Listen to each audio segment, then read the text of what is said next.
Hello, everybody, and welcome to another live edition of the Markdown Podcast. My name is Nick Cummings, joined by Danny Hernandez. If it looks like Memorial Day weekend is getting the best of us, that's because it is. And also, it's 1 o'clock, and Double or Nothing has finally finished. And as good of a show of it as it was long. But let's dive right into it. We will start with the most important match on the card. That was Hookhausen against Tony Nese and Smart Mark Sterling. Everything we wanted out of this match, right, Danny? Oh yeah. Couldn't have asked for a better main event than this match. Honestly, I did love this match. I'm still waiting for the Danhausen teeth, but this was great. The finish was great with Danhausen standing strong with the pin like that. It was great. But we will actually start with the main event. CM Punk has officially defeated Hangman Adam Page and become your new AEW champion. I get it, dude. Like, I get it. I'm sad. I'm a big Hangman guy, and I understand where this is going, but I'm sad for our anxious millennial cowboy. Like, I love Hangman, and I'm sad, man. Like, what am I supposed to do? Are you sad because you feel like you can have a beer with Hangman and just chill out, but you can't have a beer with Punk because he's straight edge? Is that your beef here? No, not at all. I mean, look, if I went out with Punk, I'm sure it would be a good time. Like, he'd probably hang around and I maybe have a beer or two, depending on what was going on. But I mean, you're not wrong. I do have the Hangman taking like 18 beers from the crowd gif on my phone saved, and I use it every time I'm hammered. But so maybe I should send it now. But like, no, look, I love Hangman. His story arc has been impeccable, I think.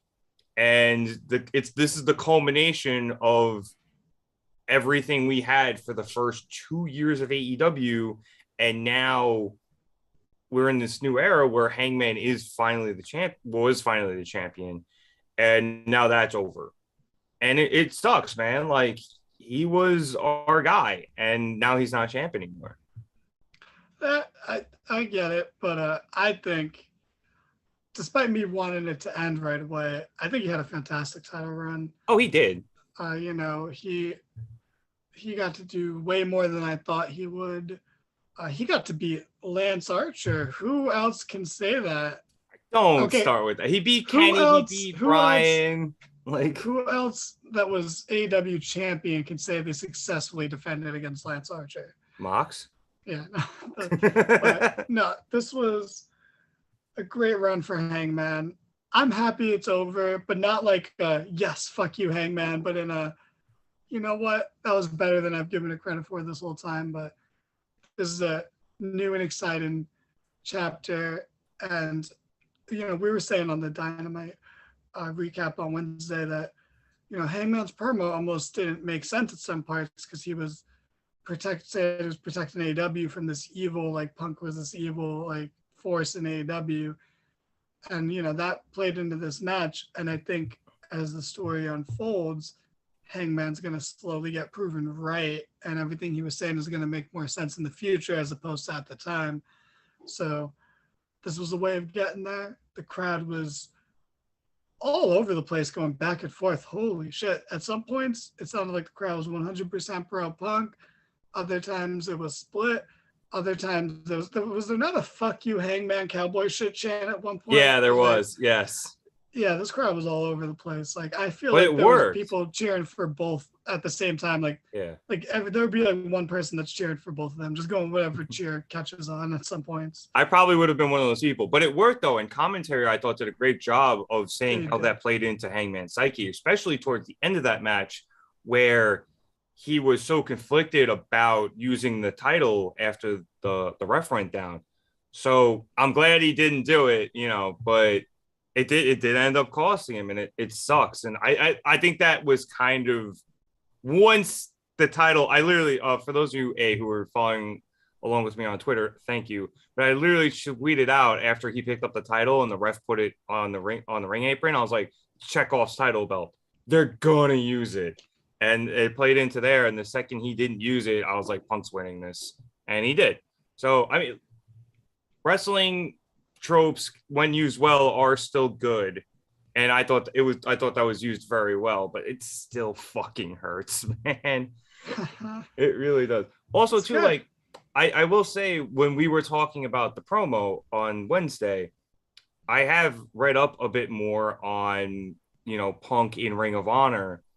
And I honestly, we could have used James for that, since he is, John Cena guy, Well, he's formerly of doing Ring of fucking Honor. Blow with, Mickey Mouse, so he's a little busy.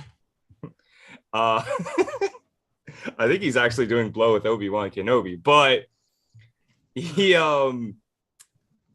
right. No, so they were talking about how Punk in Ring of Honor, when he won the title, he was looking like a face the entire time, won the title, and then immediately turned heel.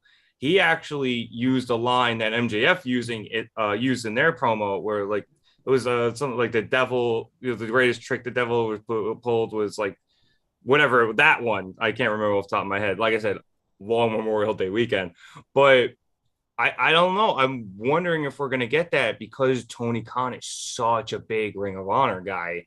I wonder if he's just play the hits with this.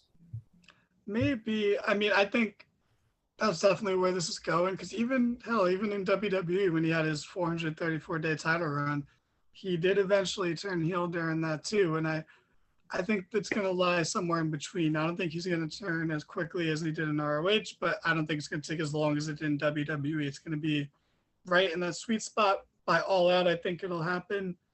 Like, he'll have his obligatory Lance Archer defense, and then like a mini couple week feud. And then I don't know, I think he faces someone like an Eddie Kingston again.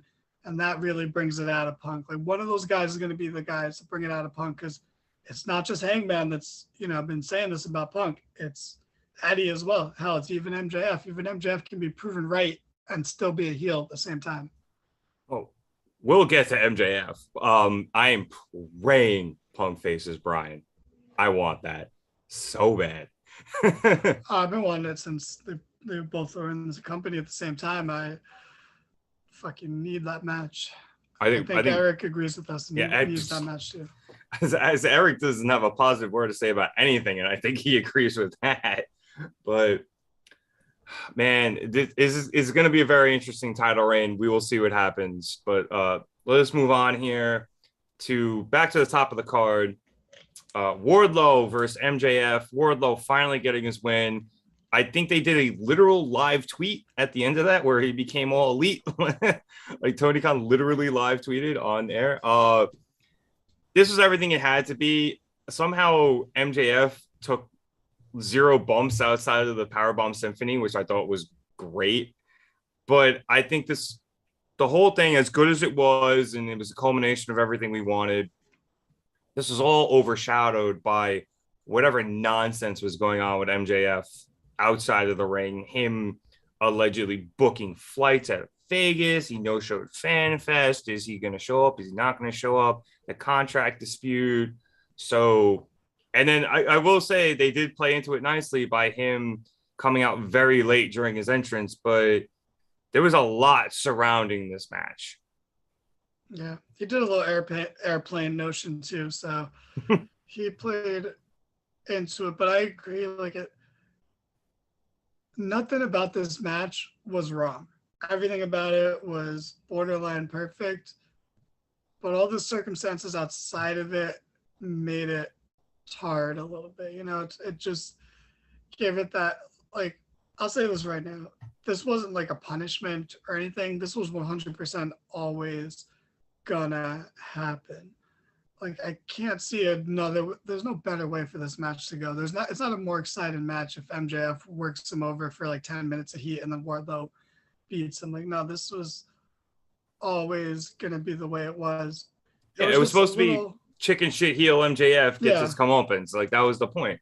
Yeah. So it's just it was just a little harder to watch because of the outside circumstances, because it doesn't, if it's a work, I think it's dumb.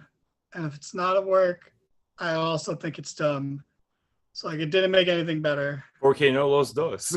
Like, I literally think it's both. I think And either way, it didn't make anything better. No, It's yeah, good agreed. for getting MJF heat, but he didn't need that. And also, this wasn't the time for that. This was all about Wardlow. But, that being said, this was everything you needed to be. And I think we'll probably talk about this more on our podcast this week. When we have, I'm sure there'll be even more details between now and Wednesday. I didn't know that MJF looked up to Sasha Banks and Naomi that much.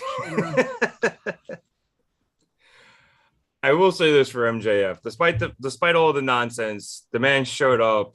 He did the job. He put Wardlow over, and he made him look like gold.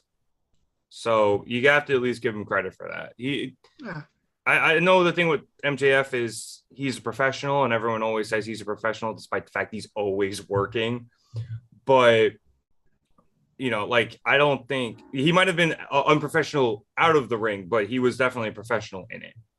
So I will give him credit for that. Let's keep it going here. We now have the Hardys against the Bucks. The Hardys pick up the W in a fun match. I will say one thing I thought of during the match was I wish the ring mics were turned up a bit more because I missed the Young Bucks shit talking, and I think it would have been really good in this match because both sides were talking a lot of shit and you could only barely hear it.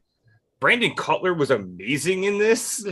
By the way, he got a chant, and then Nick Jackson played it off perfectly by berating him, and then he did a bunch of other shit that was just great. And the Hardys, I think, at least for me, a little bit surprisingly, pick up the W. I think they're now 5-2 against the Bucks, which is kind of interesting. Yeah, I mean, James isn't here, so it's not going to be as fun to show. Here we go. No. Like all I could say is like the wrong people won. The first half of the match was, I think, bad, but the second half was great, and I think it offset the first half. Okay, so Jeff's boot got unbuckled. Yeah, I saw that. He was in rough shape during the entire part until he actually had to take a bump and could go fix it on the side. Yeah, he was really trucking with through that it. whisper in the wind. So kudos to him for getting it off and at all. But yeah, it took a while for this to get going. But the last third was good. The only thing, and this is like a running trend of the night for me, was well, it's a good and a bad thing.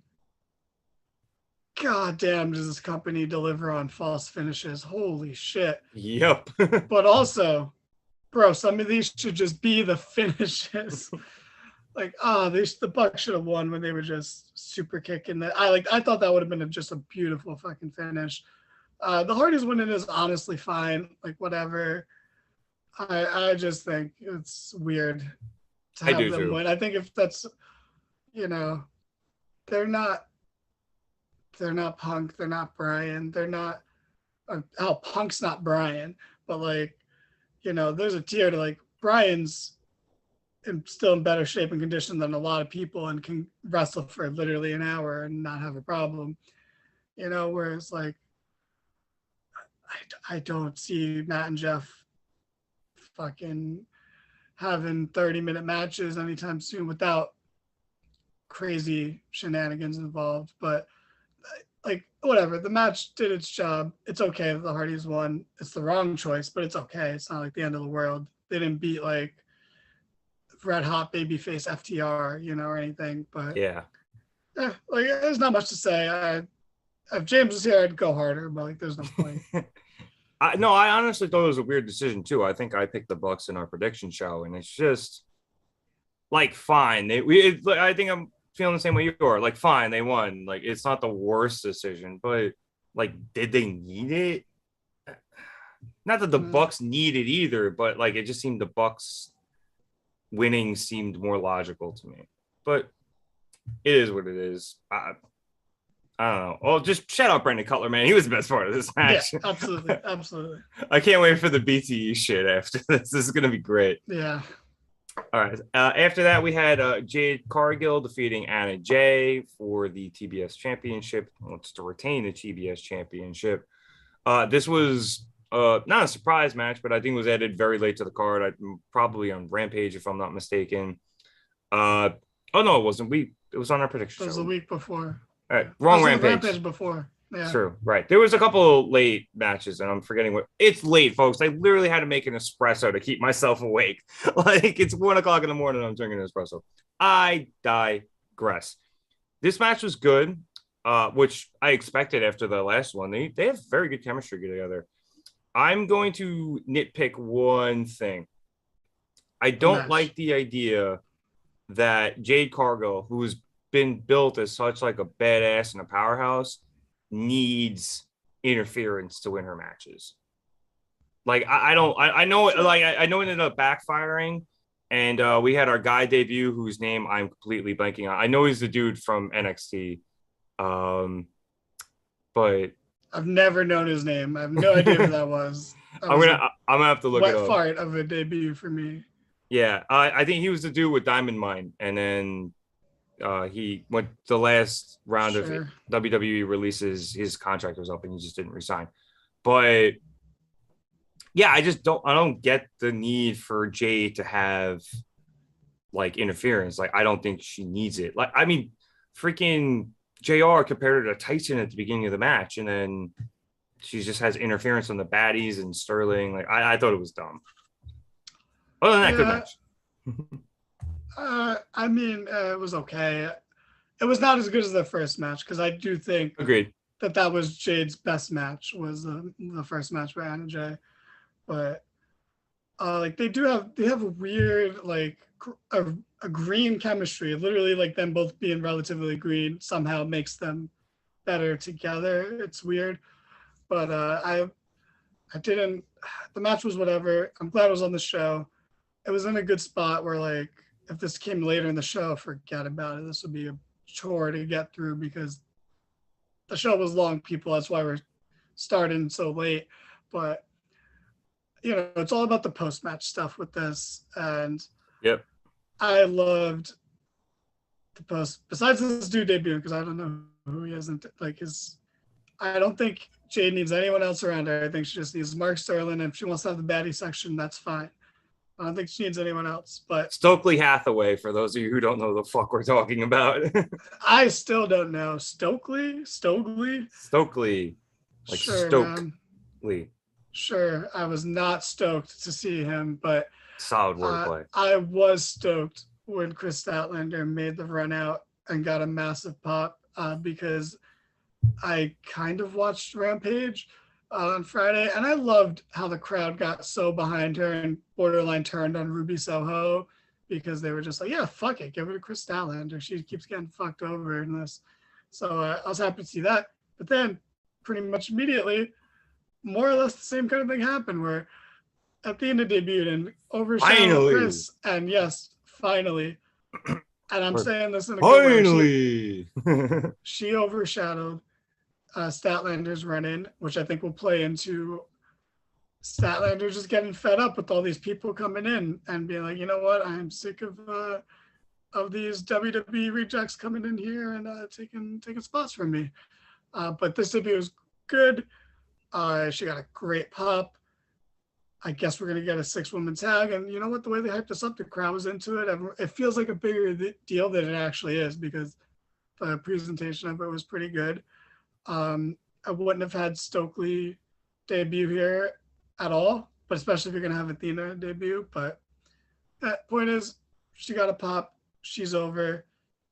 Let's hope she's not just beaten in a few weeks by Britt Baker like everyone else. We'll get to that in a minute too. I think the thing with Stokely was, I think with Excalibur when we've never seen Stokely on AEW, when JR went, I've never seen Stokely. Like I've never related to JR more than that moment. I was like, dude, yeah, no, neither have I until I was like, you know, Conor McGregor, who the fuck is that guy? Like, I didn't realize who it was. It took me a minute until I started seeing on Twitter who it was. Like, oh, it's that motherfucker. Like, yeah, just kind of it was one of those debuts where AEW just expects you to know who people are. And sometimes it works and sometimes it doesn't. But hey, look, it looks like Jade has new representation. Sorry, Smart Mark, you got 2 L's tonight. And yeah, but I'm really excited for Athena. I think she is a very good candidate to take the TBS title off of Jade. And yeah, I'm just excited she's in the company in general. It's a really good shot in the arm for this women's division, which I think had a very good night tonight. But we will talk about that more in a bit. Next match we had was the House of Black against Death Triangle. This match fucked. After, what was it? It felt like a year of build between, I think, was Pac got like stuck in England and we had to wait for Buddy to come into the company, and fucking Ray Phoenix dislocated his arm, and all the nonsense with that, and Julia Hart. Like, it finally all came to a head, and it paid off. It took long enough, but we are here, and I loved it. Obviously, House of Black picking up the win, and the lights went out as Pac was about to hit the Black Arrow. Julia Hart showed up, face paint on the eye, misted Pac, and House of Black got the win. So she's in the House of Black now. It took them fucking, I think I put this in our chat. I was like, the name, or one of my chats, the name of this pay-per-view should have been "It's About Fucking Time." Yeah, I'm with you. This match was awesome. It almost made all of this worth it. Holy shit. First of all, I loved all of House of Pancakes face paint. They all had some great shit going on, especially Malachi. He had sick fucking shit painted on his face. Yeah, that looked really good. I loved Death Triangle or Demise Square, or whatever shape you want to call them, but I love how they came out all three in masks. Pac had the half Penta, half Phoenix mask on for the entrance. That was dope. Yeah, it was really good. I liked Phoenix and Malachi both sitting cross-legged from each other early on. I loved Buddy and Penta's interaction, where Penta tried to come in from the outside and Buddy turned around and like caught him in the act, stared him down, and then Penta ended up doing the same thing back to him a few minutes later. All great shit, so much fun. And most importantly, I think I agree with this so much, there was one guy in the crowd who just had a sign that said "Make Buddy Get Tattoos." Yep. And yeah, dude, you gotta get some Julia too, now that you're here. Like, you gotta get tatted up. Just buy some like water ones online and just like get the sleeves. Just at least make it look cool. Right. But this match was great. Oh my God, it was fantastic. But just leave it at this. No more of these teams interacting. No more of the Varsity Blondes. It's time to move on. We need a House of Blackpool Combat Club feud or something. Like, just move on. Everyone move on. I like you did House of Blackpool Combat Club is one fucking word. That was really cool. Yeah, if they ever team up, that's the name, and it'd be great. I think we're gonna get some Varsity Blondes because they kind of have to just close the loop on the Julia Hart thing. But they did. They beat them up from here to eternity. They're losers, and they're like, I get it. There's gonna be there'll probably be like one match where they try to get her back or something, and hopefully it's like they stick it on Rampage and we don't have to deal with it. Because man, I'm done. There was a couple of matches tonight where I'm like, I'm glad this is finally fucking finished. The other being the Sammy Guevara thing, which we'll get to in a bit. But like, I'm glad this is finally finished. We can move on, but we're gonna get one more match out of it, and then fine. Okay, but at least House of Pac is done with this, and they can move on. But dude, this was a clinic. I loved every second of this. This is one of those matches I might go back and rewatch. Like, I love this match. All right, let's keep it moving. We had the two Owen Hart Foundation finals matches. We started with the men's. Adam Cole beat Samoa Joe. I feel like following that the tag match, the trios match, this fell in a weird spot where it was fine. Like, and it did everything it was supposed to do, but like, I didn't love it. I almost felt like I was barely paying attention to it. Now, granted, absolutely, I was also watching the Mets on the side, and they were in a really tight spot, I think, during this match. So I was paying attention, but like nothing really grabbed my eye with this match. I'm 100% with you. All I wrote was just okay.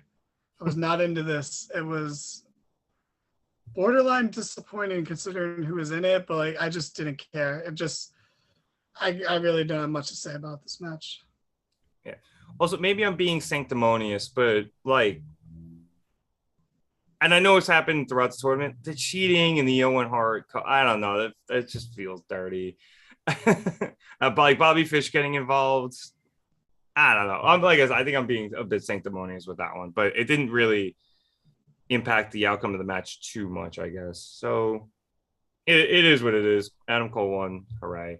And then just to make things better in the Adam Cole household, Dr. Britt Baker, DMD, defeated Ruby Soho to win the women's side of the Owen, which I thought was a very good match. And but B, I really wanted Ruby to win this one. I really, really, really wanted her to get that win back. Yeah, I'm right there with you. So I don't know. Quick note, maybe don't have the winners telegraph it by being the ones who wear black and pink and the other people wearing regular colors, you know? But that aside, this match was really good. Oh my God, Rancid playing Ruby to the ring was fantastic. First of all, Britt having whoever the fuck playing guitar for her entrance, which didn't even sound real. I feel like it wasn't even like plugged into anything. It was the guitar player from Jericho's band, Fozzy. Sure. So like I said, whoever the fuck playing, because we wouldn't know that was even a band if it wasn't for being wrestling fans. We wouldn't know who Fozzy is. But having Rancid, the full band come out after, you know, to one up that fucking guitarist from whatever that band you just said was. It was fantastic. That was awesome seeing Rancid there. This felt like a big deal because of that. And you know who bought into it immediately? The crowd. The crowd was electric for this because of that, because it was presented as a big deal. This outshined Joe Cole by a long shot. Oh, yeah. I said it was going to, and I was absolutely right. I'm glad that came through. Ruby had one of the best kickouts I've ever seen off that curb stomp. The ref's hand could not have been closer to the mat. It was this much away. Like in terms of distance from hitting the mat, it was insane. Side note, I think Punk missed the kick out, by the way. I think it was the same exact thing. It was really close. Yeah, he was there. Like the ref's hand was. I think he pulled it. I thought the ref pulled it. Maybe a bit. But Ruby's was dope. Yeah, it was fantastic. I really thought she was gonna win. It just made sense because you know you're telling the story that she wanted redemption, but then she didn't get. There was a lot of my feelings on a lot of the matches on the show was that they were great, but a lot of times I think the wrong person or people won, but not like in a detrimental way, just in a like, what was the point then? Like, does Britt really need this? Did Cole really need this? I mean, Joe didn't really need it either, but like, yeah, you know, I've already said enough about that shouldn't have been the finals anyway, but I think we both have. Like, I don't know. Like, what does Tony do now? What does Ruby do now? What does Hayter do now? I really thought you could have just had Ruby win because maybe Jamie and Britt miscommunicate and then Jamie and Britt could finally feud, and I don't know. I don't know what the point is anymore. Are we going back to Rosa Britt already? But the match was great. Ruby got a singles match on pay-per-view. This felt like a huge deal. I like that at least Britt gave her the sign of respect, shook her hand, and pulled her up. Yeah, I really like that. And then having Martha come out and present them with the belts and the trophy was a nice, sweet moment. It's weird that it's both heels who presenting, but you know. Again, like that's. But Britt's kind of a tweener though at this point. Like I know she acts like a heel, but the crowd loves her so much, like she's almost a tweener. And I think the sign of respect kind of makes it a little more murky. Yeah, but like you said earlier, like you know, he had Cole cheating in his match before this, but whatever. It was cool. It was a good match. I think the wrong person won, but I love Britt, so I'm not like that upset, but.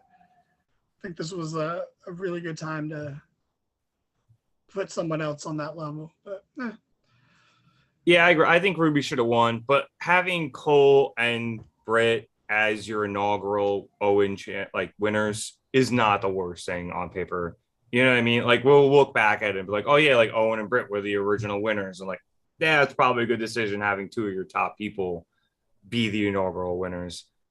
I guess because I really, really, really would have loved to see Ruby win this. I like we said, her getting her win back I thought would have been a great storyline, but It would have been funny if Cole had to stand next to Ruby during that presentation. Like, yeah, you just beat my wife. But it would have been funny. I thought also too, I was a bit against them making belts for this, but I think as long as they're not, I don't think they're going to be like defending them or anything, but as long as they don't make too much of a show of carrying them around, they were really good, and I might have been wrong. I thought those belts looked fantastic. I think so too, but I'm also a big fan of the color pink, so it's right up my alley. I'm so colorblind. I initially thought Adam Cole's gear was sky blue. So okay. It took me a second to register, like, oh shit, no, that's pink. Owen Hart's stupid. But and also I thought Martha's speech was great. Everything she said was great. The crowd, I thought, did a great job in that instant too. Vegas brought it tonight in general. I thought they were a great crowd. So good on you, Vegas. All right, let's move on. We had this match. It was Scorpio Sky, Ethan Page, and Paige Van Zandt versus Frankie Kazarian, Sammy Guevara, and Ty Conti. It's over. Yay. Yeah. Let's sum this up real quick. Paige looked okay. Not a bad in-ring debut. Other than that, who cares? I don't care. I don't care about this at all. I don't want to talk about this. I'll lend some commentary. I thought the discord between Sammy, Ty, and Frankie was very good. I think Sammy is at his best when he's playing this type of douchebag. Like he's really good at it. And I think the real life stuff does tend to lend a bit of credibility to him being a douchebag on screen. I'm not gonna get into that. As I used to, I ain't touching that with a 10-foot pole. I'm glad they specified that Frankie and Sammy can't challenge Scorpio for the TNT title and not forever, because it was a little murky there for a minute. Because that would have been really stupid if it was forever, and then you're just booking yourself into Cody corners, and that's bad. And also let Ty Conti wrestle more. Like, was it not 3 months ago or the last pay-per-view when she faced Jade? Like, she was like a top tier baby face, just ass kicker, and now all of a sudden she's just like Sammy's girlfriend. Fucking Ty Conti can go, man. Let her fucking wrestle. She's gonna beat Anna Jay one of these weeks. Yeah. Oh, that's a feud. Yeah, give me that. I'll take it. I didn't even think about that. Good call. All right, let's get out of here. Just as I think I tweeted out the Lord of the Rings, it's done gif. Like, thank God, it's fucking done. Let's go. After this, we had the match I didn't know I wanted. Kyle O'Reilly versus Darby Allin. It was good. Darby got his chain broke, which is crazy. I didn't know that was physically possible. Kyle picked up the win. Good win for Kyle. I understand where it came from with Kyle breaking Sting's leg or whatever they said in kayfabe, but it was here. It was on the card. It was fine. Okay, this is so weird because, like, I'm going to be mostly negative about this, but I loved it and I thought this was great. And I'm glad they were both on the pay-per-view, but why was it on the card? Yeah. Bro, this did not need to be on this show. The main event should have started after midnight, and this is one of the 13 matches, including the Hookhausen match. So 12 on the main card.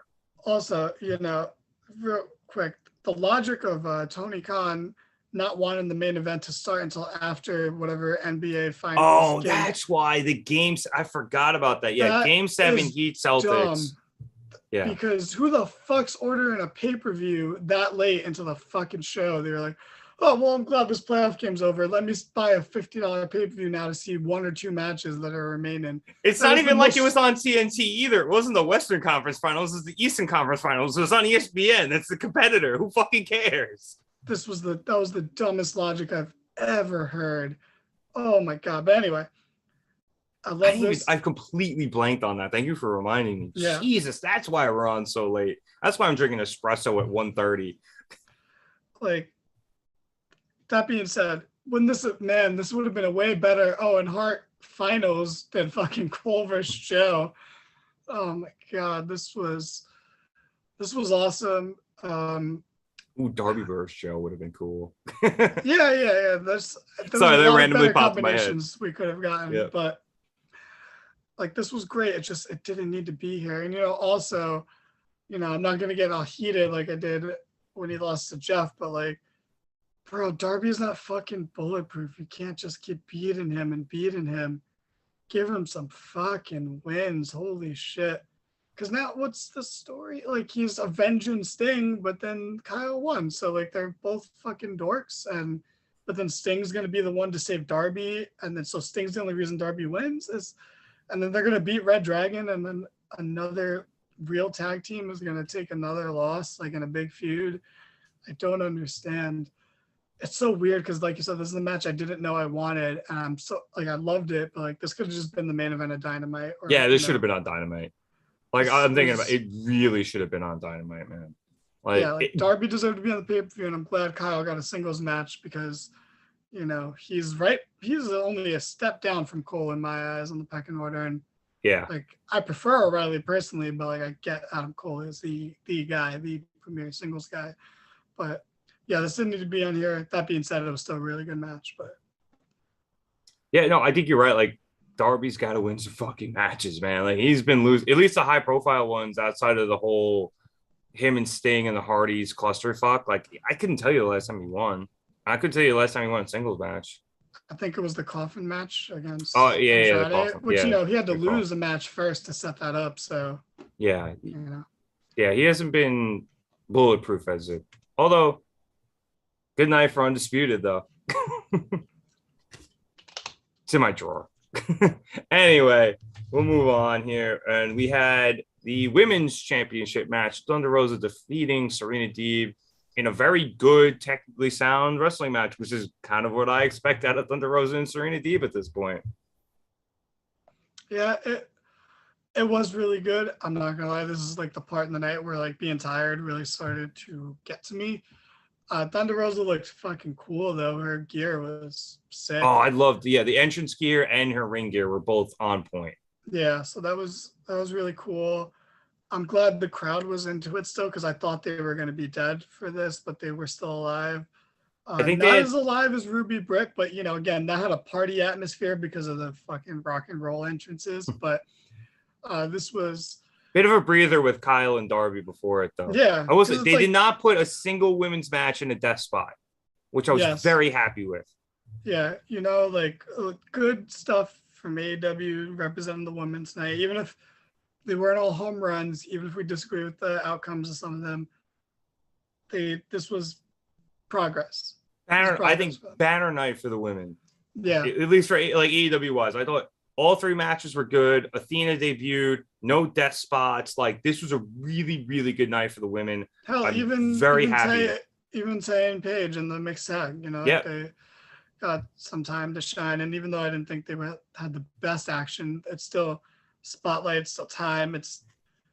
I think if you add up all the time the women had on the show, it's more than they've had on all of Dynamite in the past 2 months combined. Well, I mean, I'll read it down really quick. The Jade Anna match got 7.5. The 6-person tag got 12.5. Britt Baker and Ruby got 13.5, and I'm also rounding. And Thunder and Serena got about 17 minutes. So you're probably right. You're definitely right. Bro, they won't get that much TV time for 6 weeks. But yeah, it'll be August. Yeah, I'm throwing an extra 3 minutes for the Athena debut and all that shenanigans too. But so this was good shit. I don't buy into Deeb as a contender or a threat, but she's great. She's a great wrestler, and They put on a great match. I love the like pendulum submission that Rosa had Deeb in. That was That was really really cool. Jinx Yomiko. There we go. But yeah, a lot of good shit. A lot again, more good near falls. A lot of good stuff in this match. Even though I was tired and I didn't buy into Deeb, I still thoroughly enjoyed this match, and I thought this was the first time since winning the title that Rosa has felt like somewhat of a big deal. You know. Yeah. Also, nice shout out to Dustin Rhodes by Thunder during the match as well. I thought that was really cool. I thought it was just a really all around good wrestling match. And that goes a long way with people. You know, I think when the NXT women, especially the Four Horsewomen, like we're getting started and like trying to bring back women's wrestling in WWE, it just started with them having good, technically sound women's matches. And I think AEW should be ahead of that. But you know, having that foundation, and I know we've had really good women's matches in this company, but having that foundation of, hey, we can still go back and just have a freaking really good wrestling match is still a big thing to have. So I love this. Like I said, I thought banner night for the women. I'm thrilled for them. And we want more of this, AEW. Please keep giving us this. That women's division is stacked. And like I said, let Ty wrestle more, man. She's so good. All right. Next we had this is Anarchy in the Arena, and it was aptly fucking named. Jericho Appreciation Society versus the Blackpool Combat Club, Eddie Kingston, Santana Ortiz. I tweeted out this needed like the freaking NFL Red Zone, like Octobox, 8 games going on at once. We needed every camera angle at the same time. There was so much shit going on that I don't think the director could keep track of everything. We probably missed like a million things that happened in this match because there was so much fucking shit going on in this match. It was nuts. It was awesome. There was blood everywhere. And it ended with Jericho slapping the walls on Bryan, and then Jake Hager taking the ring ropes, which Moxley dismantled, and passing him out. This was nuts, and I'm losing breath even thinking about it. Okay, so this match started with Justin Roberts saying, and I literally had to put it on Instagram because I thought it was so funny, but he just said, "Ladies and gentlemen, shit is about to hit the fan." Like he paused and he was like I'm gonna be real, shit is about to hit the fan. It was fantastic. I love Justin Roberts. I'm glad they let him like be a character on the show. You know what I mean? Like him doing that was amazing. He's not a robot. Like he watches what goes on, and he has emotions and reactions and feelings about it. And you know, he knew shit was about to go down. So also, I'm not entirely sure he's not a robot because of his BTE bits. He has to just yell everything. But God, there's so much to this. First of all, I love that the Jericho Appreciation Society was basically dressed as like Backstreet Boys. That was nice. Thank you. That. Same wavelength there. Literally tweeted out Backstreet's back. Nice. I loved, because there's so much that we've left out because there's so much happened. But Moxley's entrance music just played for the first like 8 minutes of the match. The song ended and it restarted, and it literally felt like a movie fight scene that was on repeat because it just kept going and going for a while until Jericho finally pulled the cord, literally pulled the plug on it, and which was a great bit. It was. It absolutely was, because it's one of those things where I was like, what the fuck? What are they doing? And then I was like, the longer it went on, the more I started to find it funny and like laughing at it. I was like, oh no, this is amazing. This is so great. And then they ended at the right time, because if it happened the whole match, I would have got sick of it. Yeah, playing it twice was good. It went the third time, it would have been annoying. Yeah. So shit was great. And it went from like silly at first to like serious, because like Matt Bernard, what does that guy sound like? I always forget. Oh, you want a taste? Yeah, there we go. He started bleeding pretty early on. He was gushing. Oh yeah. I feel like Bryan was beating up Ange for like 15 minutes in that one spot in the crowd, like just for them, it was like an easy first half of the match. So they didn't have to do much, but like fucking chill there. And then the fucking visual of Eddie Kingston, bloody, battered, and beaten, hobbling down the ramp with a fucking canister of gasoline was insane. That needs to be gift. That needs to be played. Someone needs to put a video of that online with like horror music in the background. Like that shit was an amazing visual. Like the Halloween music or yeah, something like that. Take any of that, but or The Shining. Him and Brian imploded, which was set up. I'm annoyed that it was Brian that took the L, but that's me being nitpicky and defensive of Brian because I don't like how he's taking losses at the last two pay-per-views, but that's like just me nitpicking. But I mean, he was super protected. I mean, he had the injury going into it. He's in the walls of Jericho and he gets choked, literally passed out with the ring rope. Like he didn't even tap. Like I just think it should. If he's gonna go down, he's gonna go down like a fucking hero.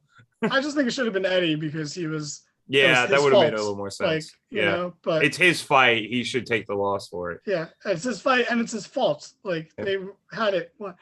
And then again, unless that sets up Blackpool Combat Club versus the three of them, which it might. I think it might, which would be interesting, but. And Mox has to choose, and he picks the Combat Club. And we gotta wait for Wheeler to come back from Japan, though.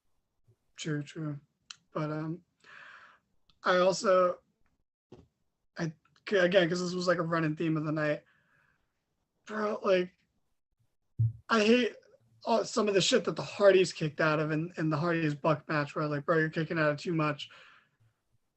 Bro, Jericho kicked out of the fucking Psycho knee with a chair, like to the face. Yeah, that pissed me off a lot. That's one of those ones where I'm like, bro, that's not a false finish. That's just a lie. That's not real. I can believe so much shit in wrestling. That was one of those ones where I'm like, that is too far, Jericho. You're almost 60 years old, bro. You cannot kick out of that. And no one's kicked out of it in AEW, I don't think. Not yet. I think Hangman did. Did Hangman? Oh, yeah, you're right. Hangman did. Lo Santo. He did. Like, granted, Brian uses like 8 different moves to finish people. So it's not like any one move is super protected, but like still that annoyed me. Just have someone break up the pin, bro. Like that was a minor gripe, but that was a reoccurring thing on the show. There were so many times where I thought matches should have ended or just been more protected with moves. But I will agree with the AEW does have a tendency to have people kick out of finishers to like create false finishes. It's not as bad as WWE where you're getting like, 4 rock bottoms and 3 attitude adjustments in a match, you know what I mean? But occasionally they will do it, but it depends on the move. Some of them are super protected. I think it's worse in the case that like it happens so late and deep into a match, and it happens after like a long especially of that moves. Match. Yeah. Where it's like, bro, like that's how you're gonna lose a regular match now if you're kicking out of all that shit in this match, But like, again, like this is just did Brian gripe with AEW. Was Brian's injured knee the knee he hits the Psycho knee with? No, I think the left knee is the one. Was it the left knee? Okay. Yeah, Hager hit him in the left knee with the bat. Right. Okay. I couldn't remember off the top of my head because that would have made sense. Like they've done that before. Like, oh, his knees hurt, and like he couldn't probably hit it as hard or whatever. But no, like there's still like that means everything about this match was insane and a crazy amount of fun. I don't know where things go from here, but fun match, very fun match. Honestly, I do kind of hope AEW institutes like split screen or something during these types of matches because there was so much going on. It would have been really cool to be able to see all the action at once. Also, what I was thinking of with the knee was no one in WWE kicked out of it forever. That's what I was thinking of. But hey, good match. And honestly, this card finished strong between that, the main event, and then the match we're about to talk about now, which is Jurassic Express defending and retaining their AEW Tag Team Championships against Team Taz and Swerve and our Glory or Your Glory, whatever it is, which is a great name, even though I can't remember it off the top of my head. It's late, kids. Right. Either way, this was cool. I think AEW always delivers on these triple threat tag team matches, even though they did the 2 legal men at one time thing, which is just a nitpick of just a thing with me. Like it just bothers me. Like 3 teams, 3 people should be legal, but it's a whatever. triple threat tag match. You know? Yeah, right. Like there should be 3 legal people, and they've done it before too. Like it's just on a whim. I'll let it go because the match was really, really good. There was a couple of times where I thought Jungle Boy wanting to check on Christian was going to cost him. It ended up not costing him. Christian had him up on his shoulders at the end of the match, but we got, I think, everything we wanted out of this match. Swerve and Lee, despite the fact they're a thrown together tag team, have amazing chemistry together. We got all the big meaty men slapping meat since Sheamus in here, just to throw that in there. I thought Starks looked like a fucking star as he is. And just all around fantastic fucking match. Yeah, it's insane. Like any complaints I have is more of a outside thing. Like, you know, I wanted the show to just be over at this point. It was a little too long of a pay-per-view for me. Or at least get to the fucking main event at this point. Yeah, I felt like I was watching WrestleMania, you know, at this point. And we still had a fucking 18-minute match and then another 25-minute match on top of that. So, but, oh God, this was so sick. There was so much. Yeah, Keith and Swerve are so good together, even though they should just be singles guys, you know. But they're so good. Great kept that the one move where Swerve like flipped off of Keith Lee onto the outside was amazing. Oh yeah, it was unbelievable. The match was filled with just great spots. It really lived up to the hype because I think a lot of us said going in that this was going to be amazing, possible show stealer, like, and it had like a lot to follow. There had been some crazy matches up until this point. It did more than a good job in following. But it was just, again, it hit one of those points for me where I'm like, bro, just end the match already. Holy shit. Like with the false finishes, he granted, like, okay, whatever. Like Jungle Boy kicks out of the spear and like, you know, bro, you got your ass kicked for that long and then you still can kick out of this guy's finisher, whatever. But he kind of has 2 finishers, so he can kick out. Yeah, I was going to say, Spear's not Ricky's finisher. It's the Rochambeau. Oh, he's one man. He beat Brian Cage with the spear. He beats people he can't pick up with the Rochambeau with the spear. Right, so fair play, but it's not his usual finish. It's more of his signature than his finisher. But like, and then when, you know, Lee and Swerve hit their tag team finish on Jungle Boy, it was broken up. He didn't kick out or anything, but that was one where I'm like, bro, this match, stop it. Like, I don't want to edge that much, you know? I just want You don't want to finish. Adam Copeland that much? I thought it ended 5 times. Like, I did it 5 different times. I was like, it's over. And then that's they a kicked. good I was thing. like, oh. Like, you know, in a vacuum, but it's like, bro, the show won't stop doing this to me. Like, I keep thinking it's over, and it's not over. But, you know, it's like, that's not the worst complaint to have. It's just, holy shit, bro. Like, it's like one of those things where like, you do shit like this, and it's like, bro, how are you going to lose these titles when you pull shit out like this to defend them? It's insane. Like, that being said, it was just fantastic match. I think Swerve getting pinned is fine. You know, he's not Keith. He's not Starks. I mean, you could have pinned Hobbs, I guess, but, you know, big guy. Hard to hit that move on Hobbs, though.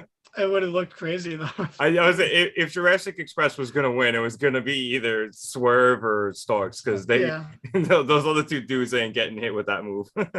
Yeah, but I didn't like. I really thought the psych out with Christian was going to lead to the end of the match. I was like, oh shit, okay, like Swerve and Lee are going to win, or no, yeah, Swerve and Lee are going to win. But great match, just holy shit, what a long show.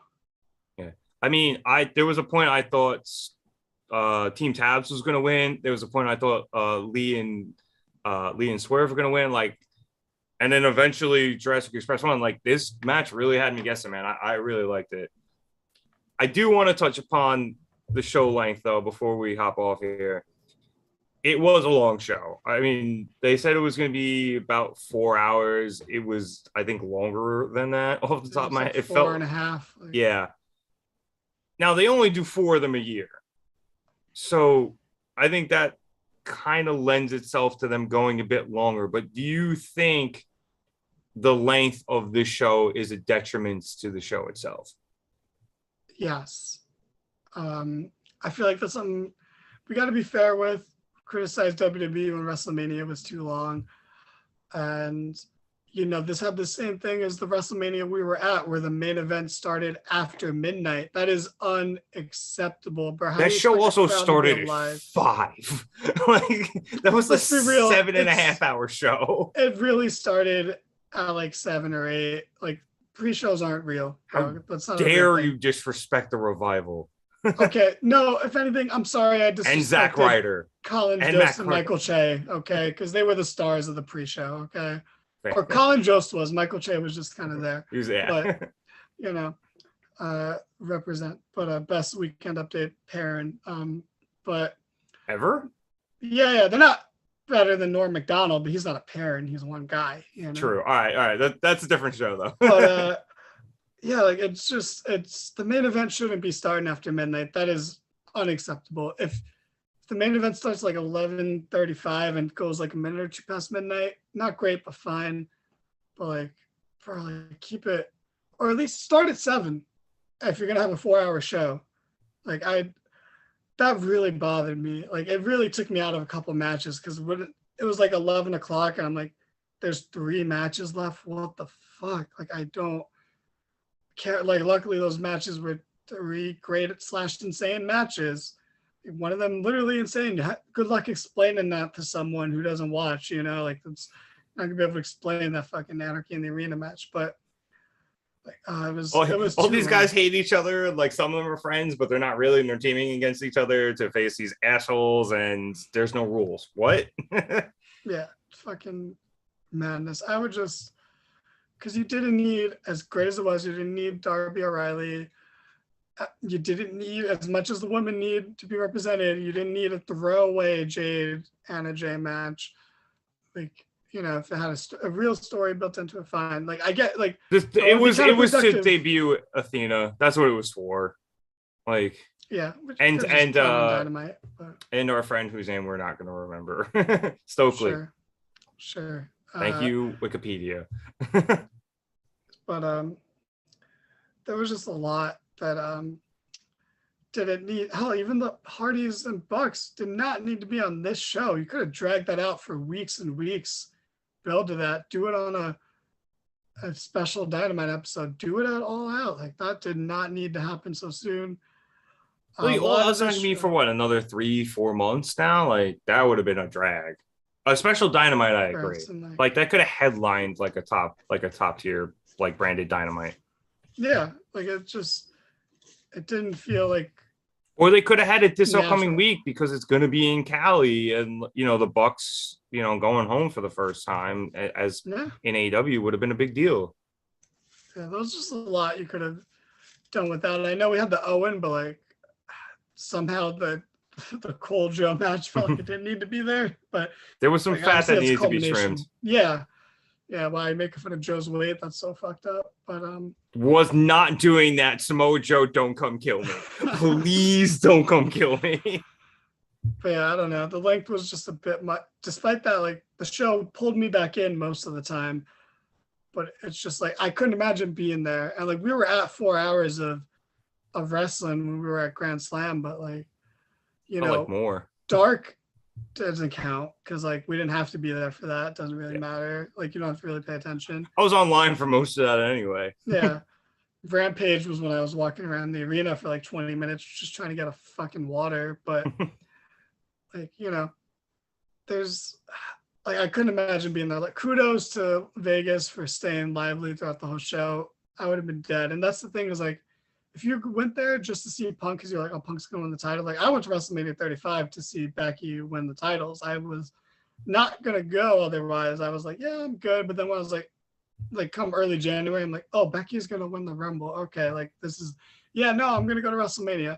Like having the match I was most excited to see start up to midnight is like daunting. Like that is because that's what you want to have all your energy for, but it's impossible.